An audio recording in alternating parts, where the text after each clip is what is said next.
Hi hello friends, ఇవాళ వీడియోలో మనం 7th జూలై 2022కి సంబంధించిన కరెంట్ అఫైర్స్ గురించి అయితే డిస్కషన్ చేద్దాం. ఎవరైతే state and central level government జాబ్స్కి ప్రిపేర్ అవుతున్నారో వాళ్ళందరికీ కూడా మన ఛానల్ నుండి వస్తున్న paper analysis, current affairs, additional GK videos చాలా యూస్ఫుల్గా ఉంటాయి. ఎవరైనా సరే ఎవరైనా సబ్స్క్రైబ్ చేసుకోకుండా చూస్తే సబ్స్క్రైబ్ చేసుకుని పక్కన వచ్చే బెల్ ఐకాన్ యాక్టివేట్ చేసుకొని ఆల్ అనే ఆప్షన్ పెట్టుకున్నా లేదో ఒకసారి చెక్ చేసుకోండి. గైస్, ఎవరైతే కాంపిటేటివ్ జాబ్స్కి ప్రిపేర్ అవుతున్నారో గవర్నమెంట్కి సంబంధించి మన ఛానల్ ద్వారా వస్తున్న కరెంట్ అఫైర్స్, పేపర్ అనాలిసిస్కి సంబంధించి మన దగ్గర 2021 జనవరి నుండి 2022 జూన్ వరకు కూడా మన దగ్గర అప్డేటెడ్ కరెంట్ అఫైర్స్ ఉన్నాయండి. అయితే మన ఛానల్ ద్వారా ఒక ఆఫర్ అయితే ప్రొవైడ్ చేస్తున్నాము. 12 నెలల కరెంట్ అఫైర్స్ పీడిఎఫ్లో గుర్తుపెట్టుకోండి. 2021 జనవరి 2022 జూన్ ఈ మధ్యలో 12 నెలల యొక్క కరెంట్ అఫైర్స్ని మీకు కేవలం 200 రూపాయలకి ఇవ్వడం జరుగుతుంది. అండ్ ఎవరికైనా ఒకవేళ 25 రూపాయలకి ఒక మంత్ 25 రూపాయలకి ప్రొవైడ్ చేస్తుంది, అలా బై చేయొచ్చు. లేదా 12 నెలలది ఆఫర్లో 200కి బై చేయొచ్చు. ఎవరికైనా ఇంట్రెస్ట్ ఉంటే మట్టుగా ఈ నెంబర్కి మీరు ఫోన్పే చేయండి. అమౌంట్ని చేసిన అమౌంట్కి సంబంధించిన స్క్రీన్ షాట్ తీసి కింద కనబడుతున్న వాట్సాప్ నెంబర్కి మీరు వాట్సాప్ చేశారనుకోండి, స్క్రీన్ షాట్ని చేసి అక్కడ మెన్షన్ చేయండి ఎప్పటి నుండి ఎప్పటి వరకు కావాలనేది. అండ్ అలా చేసిన తర్వాత 24 అవర్స్లోగా మీకు సంబంధించిన పీడిఎఫ్లు అయితే ప్రొవైడ్ చేయడం జరుగుతుంది, గుర్తుపెట్టుకోండి. ఓకే, సో మీకు ఆఫర్ ఉంది అండ్ ఈచ్ మంత్ 25 రూపీస్ కూడా అవైలబుల్లో ఉంది. ఫ్రెండ్స్, ఇక్కడ చూడండి, మన ఛానల్కి సంబంధించిన ఒక టెలిగ్రామ్ ఛానల్ ఉంది. ఎవరైనా జాయిన్ అయ్యారు అనుకోండి, మీకు అడిషనల్ జీకే వీడియోస్, ఇన్ఫర్మేషన్ చాలా కూడా అక్కడ షేర్ చేయడం జరుగుతుంది. ఎవరైనా జాయిన్ అవ్వాలంటే జాయిన్ అవ్వచ్చు. ఇప్పటికీ 2000 మంది అయితే జాయిన్ అయ్యారు. సో డిస్క్రిప్షన్లో లింక్ ప్రొవైడ్ చేస్తాను, జాయిన్ అవ్వడానికి ట్రై చేయండి. సో ఫస్ట్ క్వశ్చన్ అండి, ఏ బ్యాంకు గుర్తుపెట్టుకోండి, ఏ బ్యాంకు రక్షక్ ప్లస్ కింద రక్షణ సిబ్బందికి ప్రత్యేకంగా రూపొందించిన ఉత్పత్తులను అందించడానికి ఇండియన్ ఎయిర్ ఫోర్స్తో అవగాహన ఒప్పందం కుదుర్చుకుంది? ఆన్సర్ వచ్చేసి పంజాబ్ నేషనల్ బ్యాంక్ అండి.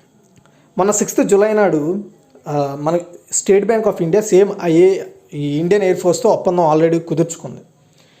ఇది పక్కన పెడితే మళ్ళీ పంజాబ్ నేషనల్ బ్యాంకు, ఆ పంజాబ్ నేషనల్ బ్యాంక్ నడుపుతున్న పిఎన్బి రక్షక్ ప్లస్ అనే ఒక స్కీమ్ కింద ఎవరైతే ఇండియన్ ఎయిర్ ఫోర్స్లో పనిచేసిన వ్యక్తులు ఎవరైతే ఉంటారో ఆఫ్టర్ రిటైర్డ్ తర్వాత వాళ్ళకి అడిషనల్ ఫెసిలిటీస్ అందించడానికి వీళ్ళిద్దరు ఎయిర్ ఫోర్స్ అదేవిధంగా పంజాబ్ నేషనల్ బ్యాంక్ మధ్య ఒప్పందం అయితే జరిగిందండి.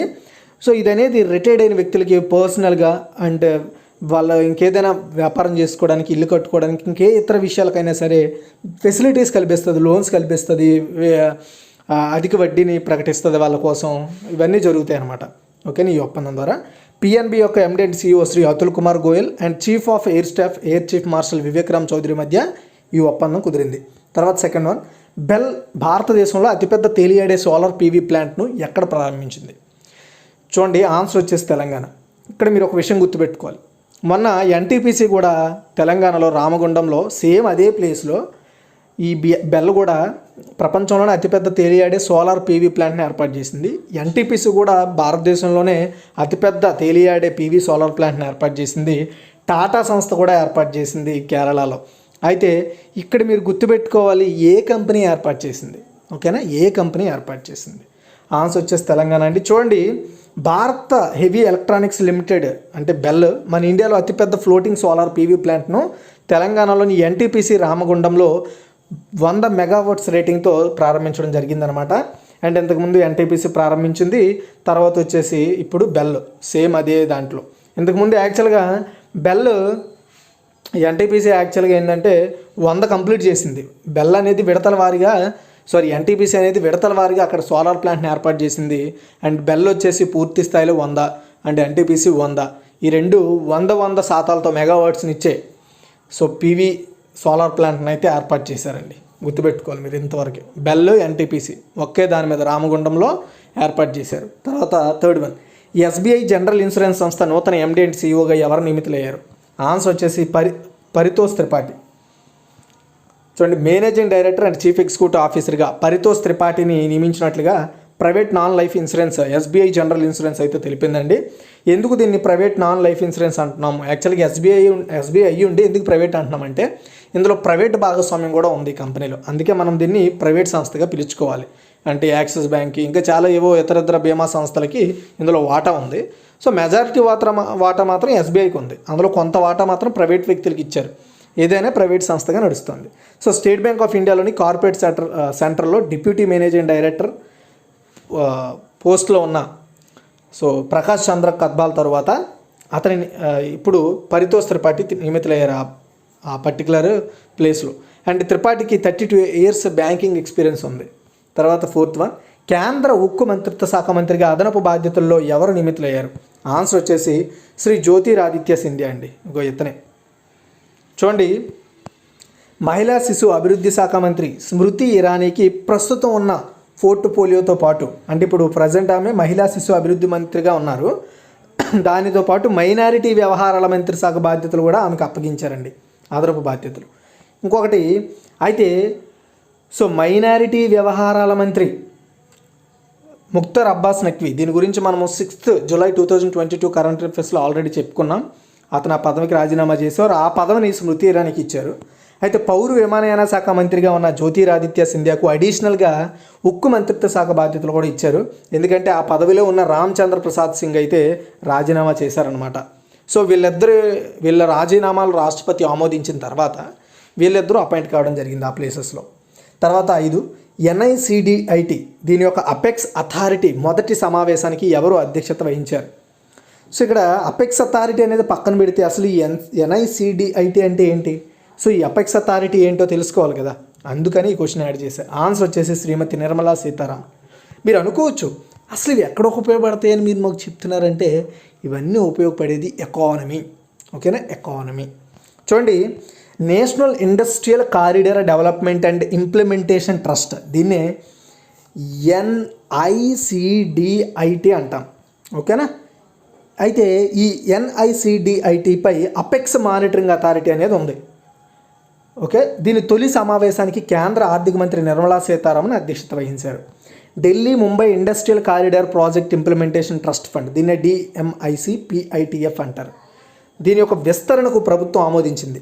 ఈ కారిడార్ని ఇంకా డెవలప్ చేయాలని. అండ్ మన దేశంలో పారిశ్రామిక కారిడార్ల సమగ్ర అభివృద్ధి కోసం NICDIT తిరిగి మళ్ళీ పనిచేసేలా చేసింది. అంటే నేషనల్ ఇండస్ట్రియల్ కారిడార్ డెవలప్మెంట్ ప్రోగ్రాంపై వివిధ ముఖ్యమైన పరిణామాలపై చర్చించడానికి 18 రాష్ట్రాల ముఖ్యమంత్రులు, పరిశ్రమల మంత్రులు ఈ సమావేశంలో పాల్గొన్నారు.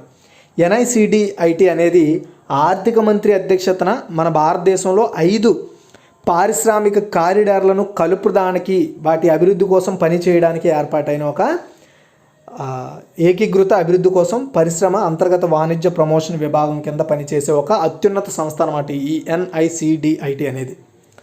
అయితే ఈ NICDIT యొక్క కార్యకలాపాలను ఎప్పటికప్పుడు మానిటరింగ్ చేయడానికి అపెక్స్ మానిటరింగ్ అథారిటీ అనేది ఒకటి ఏర్పాటు చేశారు. అర్థమవుతుందా? దీని పనితీరుని అనాలిసిస్ చేయడానికి, పర్యవేక్షించడానికి. సో పారిశ్రామిక కారిడార్ ప్రాజెక్టుల పురోగతిని ఎప్పటికప్పుడు సమీక్షించడం, వాటికి సంబంధించి రాష్ట్ర ప్రభుత్వాల నుండి అవసరమైన సమస్యలు, పద్ధతుల గురించి చర్చించడం ఈ అపెక్స్ మానిటరింగ్ అథారిటీ చేసే పని. ఇది NICDIT కోసం పనిచేస్తుంది. దీనికి ఎప్పటికప్పుడు దీని మీద మీటింగ్లు అయితే జరగడం జరుగుతుందండి. ఓకే, తర్వాత 6th వన్, సో G20 సమ్మిట్కు భారతదేశం తరపున షెర్పాగా ఎవరు నియమితులయ్యారు? చాలా ఇంపార్టెంట్ అండి ఇది. కిందటిసారి కూడా ఇదే విషయం మనం కరెంట్ అఫైర్స్లో చర్చించుకున్నాం. అయితే ఏమైందో చెప్తాను. ఆన్సర్ వచ్చేసి అమితాబ్ కాంత్. రాజ్యసభ నాయకుడిగా ఉన్న కేంద్ర మంత్రి పీయూష్ గోయల్ గారు ఇంతకుముందు ఈ G20 ఏదైతే సమ్మిట్ ఉందో దీనికి మన భారతదేశం తరపున షెర్పాగా నియమితులయ్యారు. కాకపోతే ఈ మధ్యన ఆయనకి చాలా మీటింగ్స్ ఎక్కువైపోవడం, వర్క్ ఎక్కువైపోవడం, హెవీ బర్డెన్ అయిపోవడం వల్ల ఈ G20 సమ్మిట్కి సంబంధించిన విషయాల మీద ఎక్కువగా ఫోకస్ పోతున్నారనమాట. సో దాన్ని ఉద్దేశిస్తూ ఆ పదవిని, సో మొన్నటి వరకు నీతి ఆయోగ్ CEO ఉన్న అమితాబ్ కాంత్కి ఈ G20 సమ్మిట్ షెర్పాగా నియమించారు. షెర్పా అంటే ఏంటి? నేను ఆల్రెడీ అప్పుడే చెప్పా, పీయూష్ గోయల్ గారు షెర్పాగా అపాయింట్ అయినప్పుడే చెప్పా. షెర్పా అంటే ఏంటి? షెర్పా అంటే ఏం లేదండి, ఈ G20 సమ్మిట్ ఏదైతే ఉందో ఈ సమ్మిట్ని మన దేశం నిర్వహించబోతోంది కదా.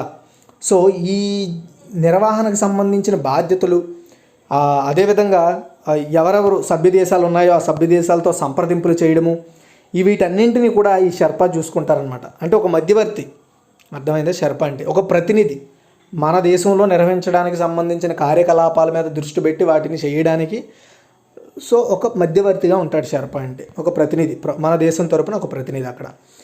అది అయితే ఇక్కడ మనం చూసుకున్నట్టయితే G20 సభ్యులు ప్రపంచంలో GDPలో 80% కంటే ఎక్కువ, ప్రపంచ వాణిజ్యంలో 70%, ప్రపంచ జనాభాలో 60% ఉన్నారనమాట. అంటే మెజారిటీ లైక్ జీడిపి కావచ్చు, బిజినెస్ కావచ్చు, పాపులేషన్ కావచ్చు, వీటిలో ఈ G20 కంట్రీసే ఉన్నాయి.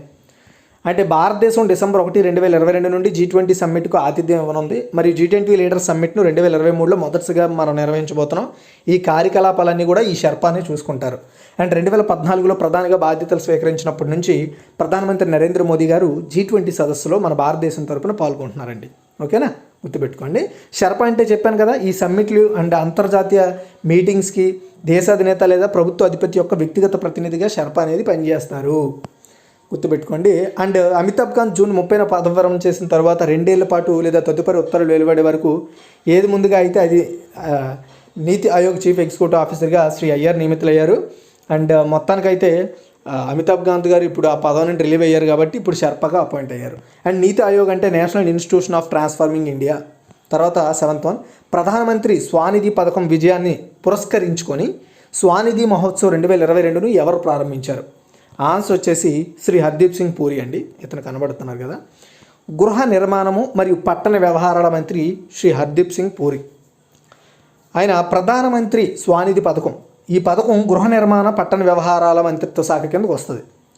ఈ స్వానిధి పథకం యొక్క విజయాన్ని పురస్కరించుకోవడం కోసం స్వానిధి మహోత్సవ్ యొక్క వెబ్సైట్ని ఆల్రెడీ ఉంది, ఆ వెబ్సైట్ లింక్ ఇస్తాను. ఇదిగోండి, ఇక్కడ మీరు నెక్స్ట్ మంత్ ఎవరైతే ఈ PDF కొంటారో వాళ్ళు ఇక్కడ మీరు క్లిక్ చేసి మీరు వెళ్ళొచ్చు, లేదా PM స్వానిధి అని కొడితే మీకు గూగుల్లో వస్తుంది. ఆ వెబ్సైట్లోకి వెళ్తే మీకు PM స్వానిధి అంటే ఏంటో తెలుస్తుందండి. సింపుల్గా చెప్తాను. PM స్వానిధి అంటే నగరాల్లో, పట్టణాల్లో, తర్వాత వచ్చేసి మనకి విలేజెస్లో ఎవరైతే వీధి వ్యాపారులు ఉంటారో వాళ్ళకి రుణాలు ఇవ్వాలి. కోవిడ్ అయిన తర్వాత వాళ్ళని ఆదుకోవాలనే ఉద్దేశంతో PM మోదీ గారు PM స్వానిధి అనే స్కీమ్ని తీసుకొచ్చారు. ఆ స్కీమ్ కింద స్టార్టింగ్ ఒక 10,000 ఇస్తారు. తర్వాత అది తీర్చేసిన తర్వాత మెల్లమెల్లగా రుణాల కింద ఇస్తారనమాట. ఓకేనా, వీధి విక్రేతలే ఓన్లీ. ఓకే, ఆ యొక్క విజయాన్ని పురస్కరించుకొని 33 రాష్ట్ర కేంద్రపాలిత ప్రాంతాల్లో 75 నగరాల్లో జూలై 9 నుండి జూలై 31 వరకు కూడా ప్రధానమంత్రి స్వానిధి పథకంకి సంబంధించిన విషయాల మీద స్వానిధి మహోత్సవం అయితే నిర్వహిస్తారనమాట. దీని మీద అవగాహన ఇంకా పెంచుతారు ఈ స్కీమ్ గురించి. అండ్ ఆల్రెడీ స్కీమ్ గురించి చెప్పా. ఈ స్కీమ్ని జూన్ 1, 2022 స్టార్ట్ చేశారు ప్రధానమంత్రి గారు. అండ్ వీధి విక్రేతలని ఆర్థికంగా ఆదుకోవడమే దీని ఉద్దేశం. PM Svanidhi full form PM street vendors Atmanirbhar Nidhi. తర్వాత 8, జాతీయ విద్యా విధానం అమలుపై అఖిల భారతీయ శిక్షా సమాగాన్ని ఎవరు ప్రారంభించారు? ఏంటండి, అఖిల భారతీయ శిక్షా సమాగాన్ని, ఆల్ ఇండియా శిక్షా సమాగ్. ఆన్సర్ వచ్చేసి శ్రీ నరేంద్ర మోదీ అండి. యాక్చువల్గా శ్రీ నరేంద్ర మోదీ గారు ఉత్తరప్రదేశ్లోని వారణాసిలో పర్యటనలో ఉన్నారు. ఆ వారణాసి పర్యటనలో 18,000 వరకు కూడా కోట్ల విలువైన ప్రాజెక్టులను వారణాసిలో ఆయన స్టార్ట్ చేశారు. అది స్టార్ట్ చేసిన తర్వాత ఆయన అదే వారణాసిలో జాతీయ విద్యా విధానం 2022కి సంబంధించిన NEP న్యూ ఎడ్యుకేషన్ పాలసీని దాని అమలుపై అఖిల భారతీయ శిక్షా సమాగాన్ని స్టార్ట్ చేశారు. ఓకేనా, ఇందులో ఉత్తరప్రదేశ్ గవర్నర్ ఆనందీబెన్ పటేల్, ఉత్తరప్రదేశ్ ముఖ్యమంత్రి యోగి ఆదిత్యనాథ్, కేంద్ర మంత్రులు ధర్మేంద్ర ప్రధాన్, అన్నపూర్ణాదేవి, డాక్టర్ సుభాష్ సర్కార్, ఇలా చాలామంది పాల్గొన్నారు. ఓకేనా. అండ్ అఖిల భారతీయ శిక్షా సమాగం అంటే ఏంటో చెప్తాను. విద్యా మంత్రిత్వ శాఖ జూలై 7 నుండి 9 వరకు శిక్షా సమాగం నిర్వహిస్తుంది, 3 days. ఇది ప్రముఖ విద్యావేత్తలు, విధాన నిర్ణేతలు అంటే పాలసీ మేకర్సు, విద్యావేత్తలు, నాయకులుగా ఉద్దేశపూర్వకంగా వారి అనుభవాలను పంచుకుంటారనమాట. కొత్త జాతీయ విద్యా విధానం 2021కి సంబంధించి సమర్థవంతమైన అమలు కోసం రోడ్ మ్యాప్ను ఇక్కడ చర్చిస్తారు. అంటే దీన్ని ఎలా అమలు చేయాలి అనే ఒక రోడ్ మ్యాప్ను చేసుకుంటారనమాట. అండ్ 300 కంటే ఎక్కువ మంది అందులో పాల్గొన్నారు. అండ్ ఇందులో యూనివర్సిటీసు లైక్ సెంట్రల్, స్టేటు, డిమ్డు, ప్రైవేటు ఇలా అన్నీ కలిసి కూడా పనిచేస్తాయి. దీని గురించి చర్చించుకుంటే దీనికి సంబంధించిన లీడర్సు, ప్రతినిధులు వీళ్ళందరూ కూడా ఈ మీటింగ్లో పాల్గొని ఈ న్యూ ఎడ్యుకేషన్ పాలసీ 2020 ఇంప్లిమెంటేషన్ కోసం చర్చలు జరుపుతారనమాట. దాన్ని మనం ఏమంటామండి, దాన్ని మనం వచ్చేసి గుర్తుపెట్టుకోండి, అఖిల భారతీయ శిక్షా సమాగం అంటారు దాన్ని. తర్వాత 9 ఎకో సెన్సిటివ్ జోన్, దీన్ని మనము ESZ అంటాం. దీని అమలులో నివాస స్థలాలు, వ్యవసాయ భూములను మినహాయించాలని కేంద్రాన్ని అభ్యర్థిస్తూ ఏ రాష్ట్ర అసెంబ్లీ తీర్మానం ఆమోదించింది? ఆన్సర్ వచ్చేసి కేరళ. పినరాయి విజయన్ ఇక్కడ ముఖ్యమంత్రి ఉన్నారండి, కేరళ. సుప్రీంకోర్టు ఆదేశాల మేరకు అడవులు, అభయారణ్యాల చుట్టూ, గుర్తుపెట్టుకోండి, అడవులు, అభయారణ్యాల చుట్టూ 1 కిలోమీటర్ వెడల్పుతో, అంటే ఆ అడవులు 1 కిలోమీటర్లు, ఆ పరిధి ఏదైతే ఉంటుందో అడవుల పరిధి, ఆ అడవుల పరిధి దాటి 1 కిలోమీటర్ వరకు కూడా ఎలాంటి ఇల్లులు పరిశ్రమలు ఏమీ ఉండకూడదని చట్టం చెబుతోంది. చట్టానికి అనుగుణంగా రీసెంట్గా సుప్రీంకోర్టు కూడా తీర్పు ఇచ్చింది.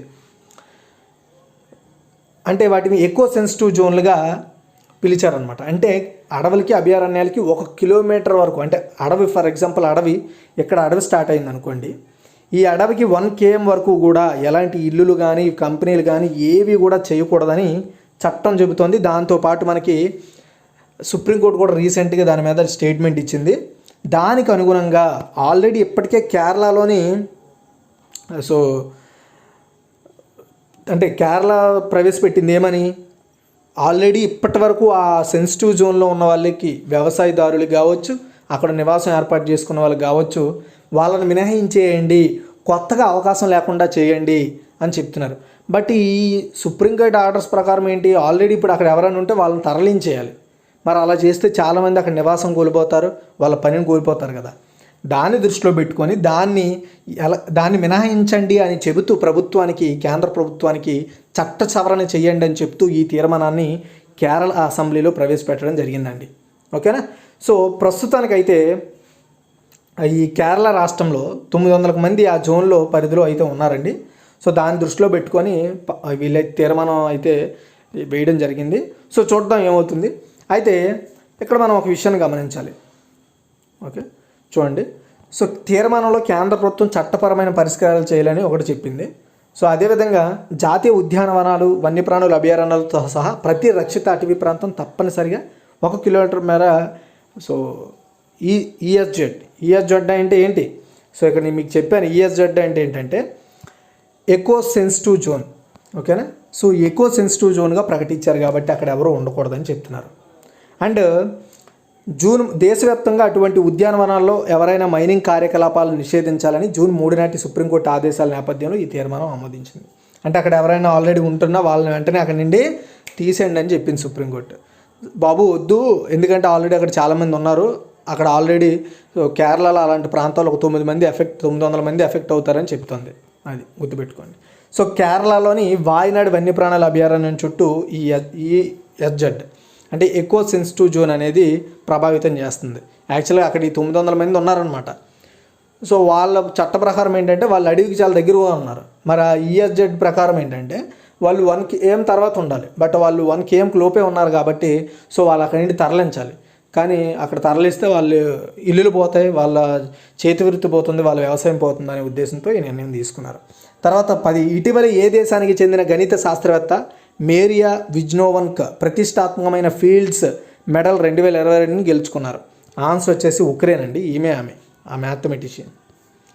చూడండి, ఉక్రెయిన్ గణిత professor Maryna Viazovska top mathematics prize field medal 2022ని గెలుచుకున్నారు. అండ్ వియాజోవ్కా మరియు మరో 3 గణిత శాస్త్రవేత్తలు ఫీల్డ్ మెడల్ను అందుకున్నారు. ఈ పురస్కారం గణితంలో నోబెల్ బహుమతిగా పిలుస్తారండి. 40 ఏళ్లలోపు గణిత శాస్త్రజ్ఞులకి ఇది ఇస్తారు. ఈ అవార్డుని 1936లో స్టార్ట్ చేశారు. అండ్ ఈ అవార్డును అందుకున్న ఫస్ట్ ఉమెన్ వచ్చేసి మెరీనా, మరో మహిళ గ్రహీత అనమాట. ఆమె ఇరాన్కి చెందిన మరియం మిర్జాఖానీ. ఓకేనా. సో రెండో మహిళ ఇప్పుడు మనం చెప్పుకున్న మెరీనా వియాజోవ్కా. ఈ అవార్డు అందుకున్న ఫస్ట్ ఉమెన్ వచ్చేసి ఇరాన్కి చెందిన మరియం మిర్జాఖానీ. ఇద్దరు మహిళలు మాత్రం అందుకున్నారు ఇప్పటివరకు ఈ అవార్డుని. ఫీల్డ్ మెడల్ అనేది గణిత శాస్త్రజ్ఞుడికి అత్యున్నత గౌరవంగా చెప్తారు. ఇంటర్నేషనల్ కాంగ్రెస్ ఆఫ్ మ్యాథమెటిక్స్ సందర్భంగా ప్రతి 4 సంవత్సరాలకు ఒకసారి ఇది ఇస్తారు. ఫీల్డ్ మెడల్ ఎప్పటికే ఉన్న పని కోసం, అత్యుత్తమ గణిత విజయాన్ని గుర్తించడానికి, ఫ్యూచర్లో సాధించిన వాగ్దానం కోసం ఇది ఇస్తారనమాట. తర్వాత 11 ఇంటాంజిబుల్ కల్చరల్ హెరిటేజ్ పరిరక్షణ కోసం యునెస్కో యొక్క 2003 కన్వెన్షన్ యొక్క ఇంటర్ గవర్నమెంటల్ కమిటీలో భారతదేశం ఎన్ని సంవత్సరాల పాటు సభ్యునిగా ఎన్నికైంది? ఆన్సర్ వచ్చేసి 4 అండి. యునెస్కో అంటే united nations education, scientific and cultural organisation.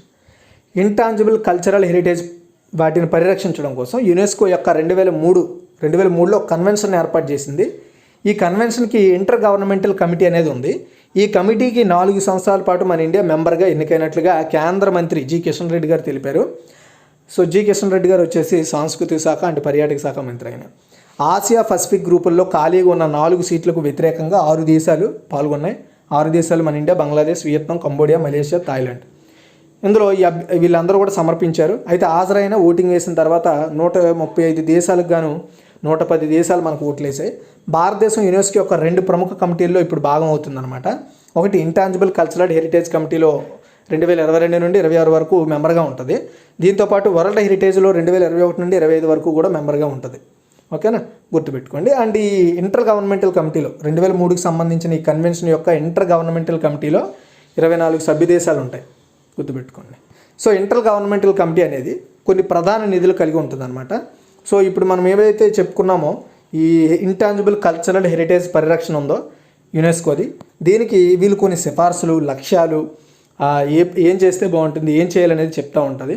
అదేవిధంగా సో వారసత్వకు సంబంధించిన ప్రదేశాలను ఎంపిక చేసేటప్పుడు కానీ అలాంటి వాటిల్లో ఇది సలహాలు, సూచనలు ఇస్తూ ఉంటుంది.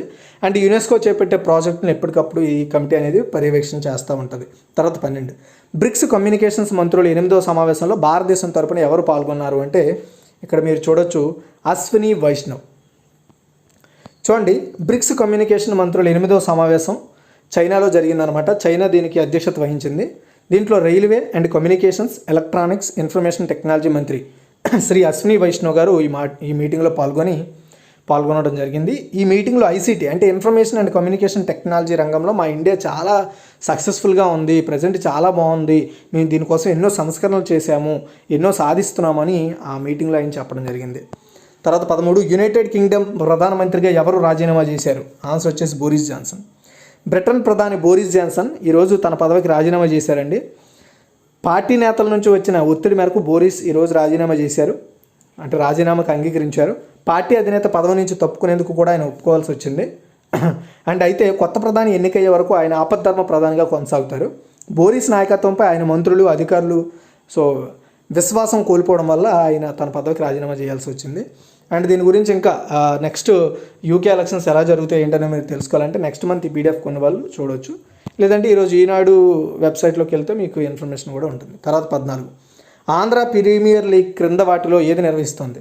ఆంధ్ర ప్రీమియర్ లీగ్ని ఆన్సర్ వచ్చేసి ఆంధ్ర క్రికెట్ అసోసియేషన్ అండి. ఆంధ్ర క్రికెట్ అసోసియేషన్ ప్రతిష్టాత్మకంగా తలపెట్టిన Andhra premier league first time అనమాట, ఫస్ట్ సీజన్ స్టార్ట్ అయింది. అండ్ ఐపీఎల్ ఎలాగో అలా ఆంధ్ర ప్రీమియర్ లీగ్ అనమాట. సో వైఎస్ఆర్ ఏసీఏ వీడీసీఏ స్టేడియంలో గోదావరి టైటన్స్, కోస్టల్ రైడర్స్ జట్ల మధ్య ఫస్ట్ మ్యాచ్ జరుగుద్ది. అండ్ ఈ మ్యాచ్కి ఏసీ అంటే ఆంధ్ర క్రికెట్ అసోసియేషన్ అధ్యక్షుడు పి శరత్ చంద్ర టాస్ వేసి ప్రారంభించారు. సో ఈ పోటీల్లో 6 ఫ్రాంచైజీస్ పార్టిసిపేట్ చేస్తున్నాయి. ఒకటి ఉత్తరాంధ్ర లయన్స్, ఇంకోటి Rayalaseema Kings, Godavari Titans, coastal riders, Bezawada tigers, Vizag warriors. Okay, తర్వాత 15 పురుషు మరియు మహిళా క్రికెటర్లకు సమాన వేతనం ఇవ్వాలని ఇటీవల ఏ దేశం ప్రకటించిందంటే న్యూజిలాండ్ అండి. సో న్యూజిలాండ్ క్రికెట్, సో ఆ క్రికెట్ తరపున ఆడుతున్న పురుషులు, మహిళ ఎవరైతే క్రికెటర్స్ ఉంటారో వాళ్ళకి ఈక్వల్ పే స్కేల్ ఇవ్వాలనేది నిర్ణయించుకున్నారండి. సో న్యూజిలాండ్ క్రికెట్ మరో 6 ఆ దేశంలో ఉండే అసోసియేషన్లు, ఆ అసోసియేషన్ల కింద ఆడే వ్యక్తులు and New Zealand cricket players association మధ్య 5 సంవత్సరాల పాటు ఈ ఒప్పందం జరిగింది. ఈ ఒప్పందం ప్రకారం సో వైట్ ఫ్యాన్లు అండ్ దేశీయ మహిళా క్రీడాకారులు అన్ని ఫార్మేట్లు పోటీలలో పురుషులకు ఈక్వల్గా వాళ్ళు ఫీజులు పొందుతారనమాట, శాలరీస్ పొందుతారు. ఓకేనా, ఇది గైస్ ఓవరాల్గా ఈరోజు యొక్క టోటల్ కరెంట్ అఫైర్స్. మీకు నచ్చితే లైక్ చేయండి, షేర్ చేయండి. మరిన్ని అప్డేట్స్ కోసం మన ఛానల్ రెగ్యులర్గా ఫాలో అవుతుండండి. Thanks for watching guys.